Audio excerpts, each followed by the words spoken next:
Welcome to Luca and Miguel. Enjoy the video. You start by powering the Nulaxy in the car's 12V socket. That gives it stable power and charge for USB devices.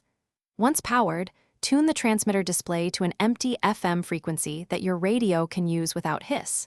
Then, on your phone, enable Bluetooth and select the Nulaxy device name. Pairing completes the audio path.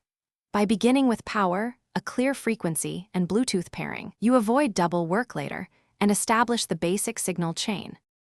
Once paired, switch your car radio to the same FM frequency you chose on the Nulaxy. This routes the Bluetooth audio into the speakers. Play a sample song, then set your phone volume around 75% so the transmitter receives a strong input without clipping. Next, use the transmitter or car radio volume to balance loudness and tonal quality. Make sure bass and treble feel natural. If you use USB or AUX input, make the same checks. Consistent levels prevent popping and to finish, fine-tune the FM frequency to minimize interference, and if the unit supports it, save that preset for quick recall. This reduces future setup time.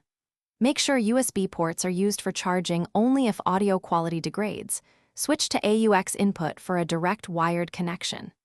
If you hear static or dropouts, try a nearby unused frequency, reboot the transmitter, and repair your phone. That simple reset clears most radio conflicts and Bluetooth hiccups. Thanks for watching and please subscribe. It's the best investment you'll ever make.